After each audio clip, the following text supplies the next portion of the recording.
BA तृतीय वर्ष के सभी छात्रों का अपने इस तासिका में डॉक्टर डी.वी. जाधव स्वागत करता हूँ। हिंदी भाषा नामक इस पेपर के पाठ्यक्रम में हम आज हिंदी भाषा उद्भव और विकास इस विषय पर हम चर्चा करने वाले हैं। हिंदी भाषा या हिंदी भाषा के पहले भाषा का अर्थ, भाषा की परिभाषा, भाषा का स्वरूप, भाषा की विशेषता, ये सब देखने के बाद हमें पता चलता है कि मानव मुख से उच्चरित सार्थक ध्वनि को ही भाषा कहते हैं। अन्य ध्वनि को हम भाषा नहीं कह सकते। तो भाषा की परिभाषा, भाषा की विशेषता देखने के बाद आज हम हिंदी भाषा, उसका उद्भव, उसका क्षेत्र, उसके विकास के बारे में हम अध्ययन करने वाले हैं। तो सबसे पहले हम हिंदी यह नामकरण कैसे हुआ है इस रूप में हम जानने की कोशिश करेंगे। तो हिंदी की जो स ध्वनि है फारसी में आकर ह के रूप में हमें मिलती है और वही संस्कृत के सिंधु और सिंधी शब्दों के फारसी रूप हिंद और हिंदी हो जाते हैं और फारसी में हिंदी का शब्दार्थ हिंद से संबंध रखने वाला है, किंतु इसका प्रयोग जो है हिंद की रहने वाली अथवा हिंद की भाषा के अर्थ में होता है। और इसी अर्थ में हमारे आलबरूनी, अमीर खुसरो और अबुल फजल आदि रचनाकारों ने हिंदी शब्द को ग्रहण किया है। यानी फारसी का ये नामकरण हिंद शब्द है, तो हमारी इस ध्वनि फारसी में ह होती है, तो फारसी से हिंदी नामकरण आया है, ऐसा हमें देखने को मिलता है। और उसी क्षेत्र से संबंध रखने वाले ये भी एक अर्थ आता है। तो हिंदी का जो शब्द का जो संबंध है संस्कृत शब्द सिंधु से भी माना जाता है, यानी सिंधु प्रदेश में बोली जाने वाली जो भाषा है उसे हिंदी कहा जाने लगा था। और शब्दार्थ की दृष्टि से अगर हम ध्यान देखें तो हिंदी शब्द का प्रयोग हिंद या भारत में बोली जाने वाली किसी भी आर्य, द्रविड़ और अन्य कुल की भाषा हो सकता है, किंतु आजकल इसका व्यवहार उत्तर भारत के और मध्य देश के हिंदुओं की वर्तमान साहित्यिक तथा बोली भाषा के अर्थ में पाया जाता है। ये दूसरा नामकरण सिंधु प्रदेश में जो भाषा बोली जाती है उसे हिंदी कहा जाने लगा। वो शब्द सिंध से निर्माण हुआ, सिंध से सिंधु, सिंधी, हिंद से हिंदी, हिंदू, इस प्रकार का नामकरण हमें देखने को मिलता है।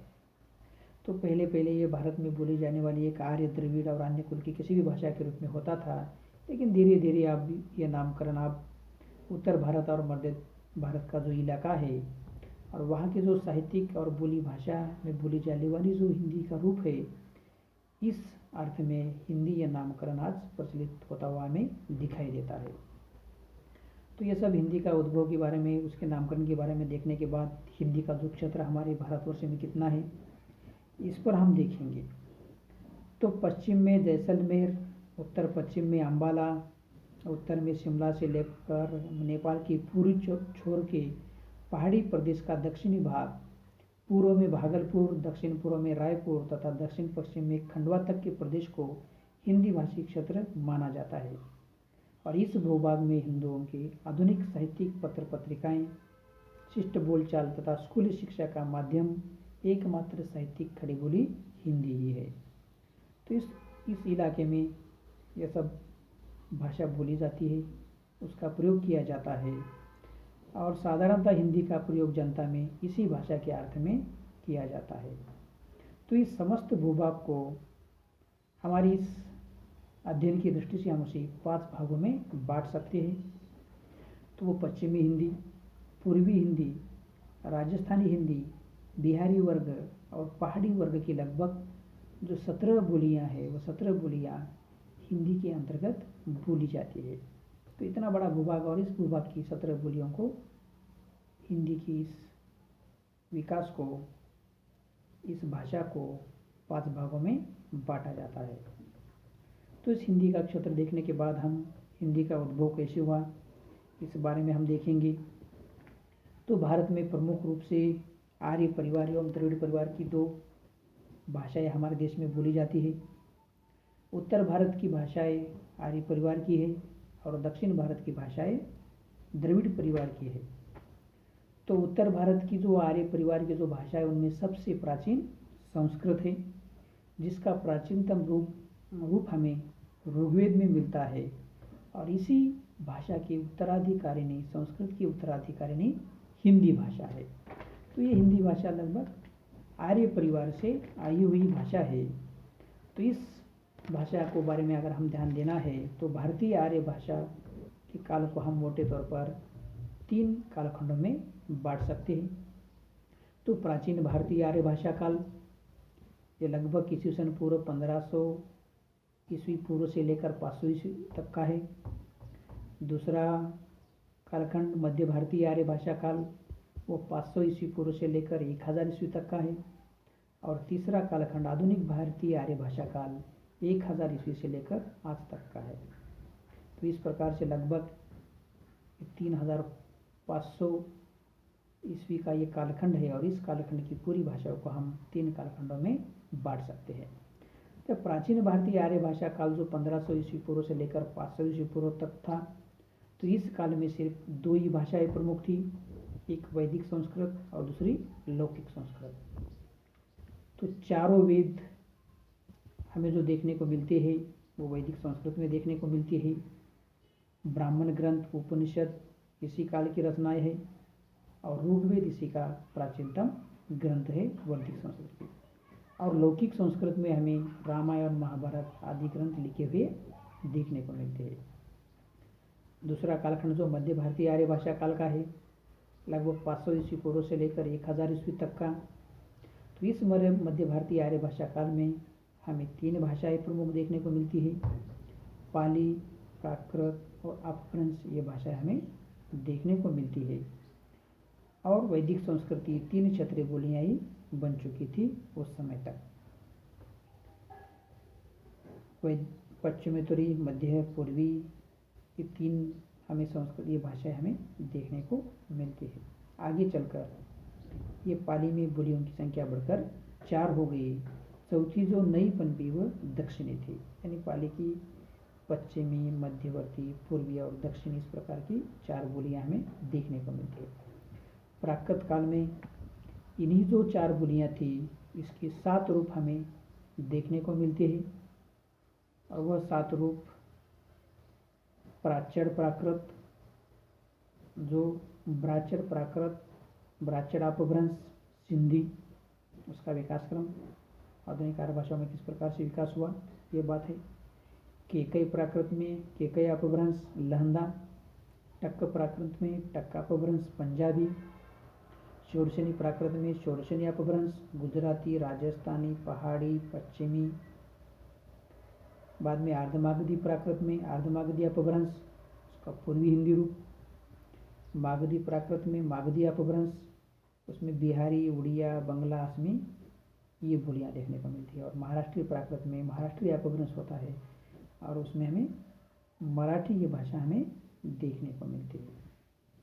तो इस प्रकार से ये हिंदी एवं अन्य आर्य भाषाओं का विकास हम अपभ्रंश के क्षेत्रीय रूपों से ही मानते हैं। तो इसका विवेचन अगर हमें देखना है तो वैदिक संस्कृत के बाद आता है लौकिक संस्कृत, उसके बाद आता है पाली, प्राकृत, अपभ्रंश, उसके बाद हिंदी और उसकी अन्य भारतीय आर्य भाषाएं हैं। तो इस प्रकार से ये सब देखने के बाद हिंदी भाषा की उत्पत्ति मूलतः शौरसेनी उपभ्रंश से हुई, ये सब हमें देखने को मिलता है। जब हिंदी भाषा के उद्भव के बारे में हम देखते हैं तो हिंदी भाषा हमारे यहाँ शौरसेनी अपभ्रंश से विकसित होती हुई हमें दिखाई देती है और ये हमारी आर्य परिवार की भाषा है। तो इस प्रकार से वैदिक संस्कृत से लेकर संस्कृत, पाली, प्राकृत से होते हुए शौरसेनी, अर्धमागधी, मागधी इन 3 अपभ्रंशों की हिंदी भाषा का उद्भव काल है और यह उद्भव काल ईस्वी सन 1000 ईस्वी के आसपास से माना जाता है। तो 1000 ईस्वी से आज तक की हिंदी भाषा के विकास को हम 3 भागों में बांटते हैं। अभी तक हिंदी भाषा का उद्भव हमने देखा। तो हिंदी भाषा लगभग 1000 ईस्वी से आसपास ये निर्माण हुई। उसका मूल रूप आर्य भाषा का संस्कृत रूप है और उस संस्कृत रूप से हिंदी विकसित हुई है और लगभग इसका विकास 1000 ईस्वी से आसपास हुआ है। और इस हिंदी के विकास 1000 ईस्वी से लेकर आज तक के विकास क्रम को हमें लगभग 3 भागों में 3 क्षेत्रों में बांटकर उसका हम अध्ययन कर सकते हैं। तो इस विकास क्रम के अंतर्गत पहला विकास क्रम हमारे सामने आता है और वह है आदिकाल का। आदिकाल का रचनाकाल 1000 ईस्वी से लेकर 1500 ईस्वी तक का है। तो इस काल में आदिकालीन हिंदी का रूप कैसा था, किस प्रकार में उनमें व्याकरण था, ध्वन्यात्मक रचनाएं बोली जाती थी, लिखी जाती थी, उसका विकास क्या था, उसकी जो विशेषताएं क्या थी, उस विशेषताओं के बारे में हम अध्ययन करेंगे। तो यह आदिकाल जो है, हिंदी भाषा अपने आदिकाल में सभी बातों में अपभ्रंश के बहुत अधिक निकट थी, क्योंकि उसी से हिंदी का उद्भव हुआ था। तो अपभ्रंश से निकट होने के कारण अपभ्रंश के बहुत सारे रूप हमें उस काल की हिंदी में देखने को मिलते हैं। तो आदिकालीन हिंदी की जो मुख्य विशेषताएं है, वह मुख्य विशेषताएं हमें देखना है। तो वह निम्न रूप से हम देख सकते हैं। ध्वन्यात्मक रूप में उनमें किस प्रकार की विशेषताएं थी, तो वह हम देख लेंगे।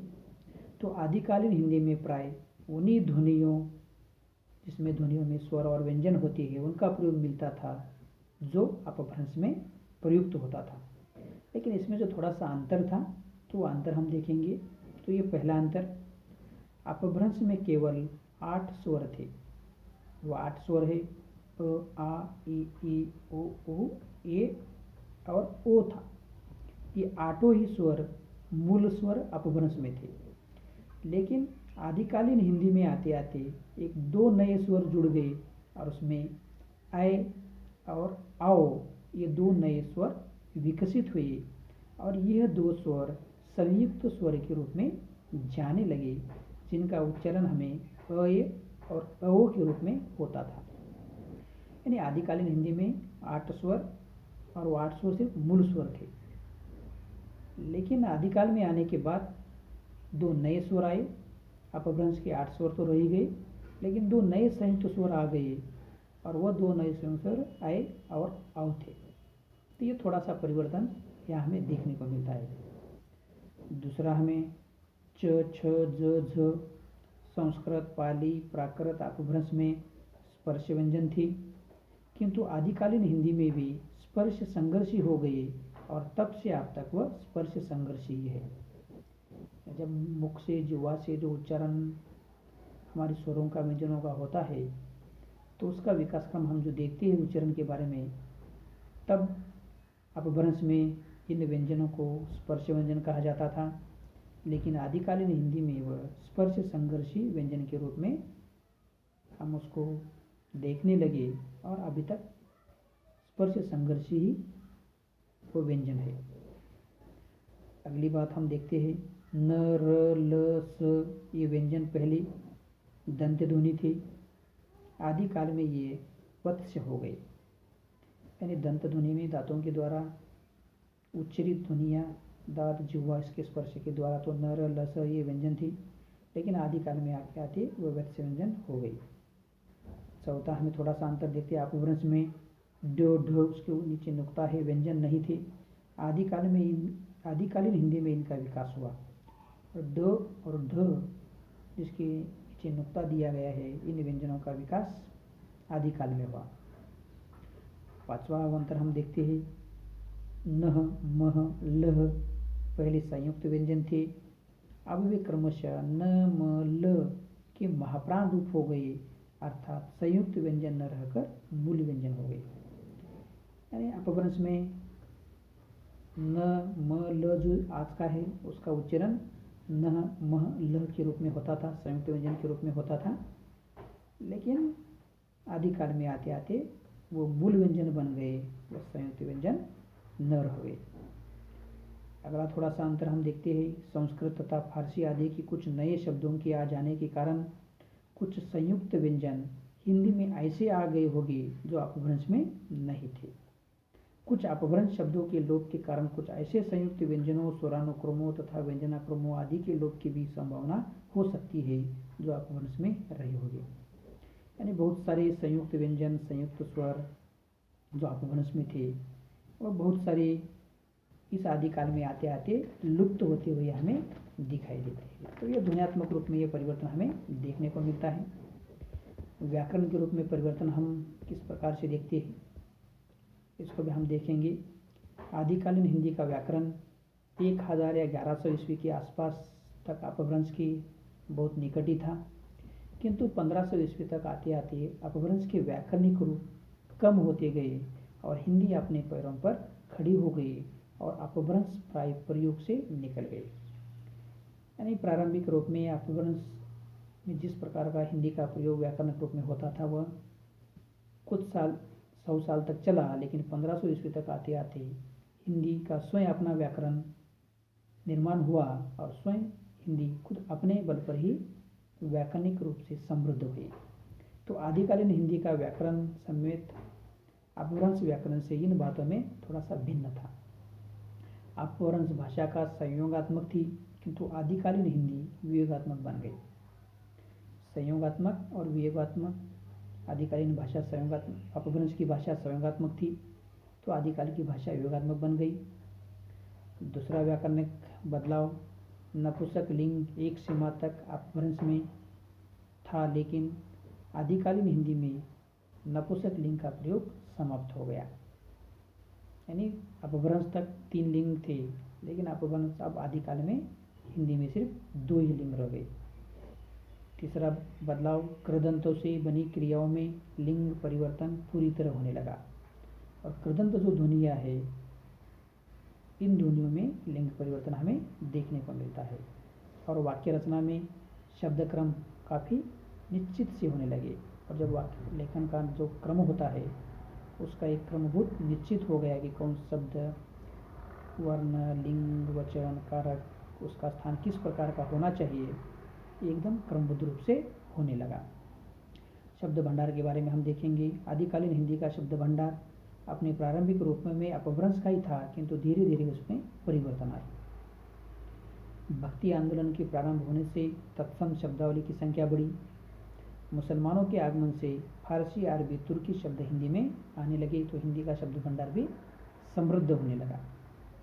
और जहाँ तक आदिकालीन साहित्य की बात है तो आदिकालीन हिंदी में जो साहित्य लिखा गया तो इस काल का हिंदी का साहित्य मिश्रित और प्रारंभिक डिंगल, ब्रज, अवधी, मैथिली तथा खड़ी बोली हिंदी में हमें देखने को मिलता है। तो इस काल के जो रचनाकार है उन रचनाकारों में चंद्रबरदाई, नरपति नाल, मुल्ला दाऊद, गोरखनाथ, विद्यापति आदि रचनाओं की रचनाएं हमें देखने को मिलती है। जो पृथ्वीराज नासो नामक ग्रंथ है, विद्यापति की पदावली है, तो इसमें प्रारंभिक आदिकालीन जो साहित्य था, आदिकाल की जो रचनाएं थी, तो आदिकालीन जो डिंगल, बिंगल, ब्रज, अवधी, मैथिली, खड़ी बोली के जो प्रारंभिक रूप थे, इस रूप में आदिकालीन साहित्य लिखा हुआ हमें देखने को मिलता है। तो इस प्रकार से आदिकाल तक आते आते हिंदी अपने पैरों पर खड़ी हो गई, समृद्ध हो गई, व्याकरणिक दृष्टि से भी समृद्ध हो गई, साहित्यिक दृष्टि से भी समृद्ध हो रही थी और उसके जो प्राचीनतम रूप है वो प्राचीनतम रूप धीरे धीरे लुप्त होते जा रहे थे और धीरे धीरे मूल स्वरों की संख्या बढ़ रही थी और संयुक्त स्वरों की संख्या कम होती हुई हमें आदिकाल में दिखाई देती है। तो इस प्रकार से इस प्रारंभिक आदिकाल का जो ये कालखंड है, इस कालखंड में हिंदी भाषा का विकास इस प्रकार से होता हुआ हमें दिखाई देता है। तो अगली तासिका में हम मध्यकाल और आधुनिक काल में हिंदी का विकास धीरे धीरे किस प्रकार से हुआ है इसको भी हम अगली तासिका में देख लेंगे। धन्यवाद।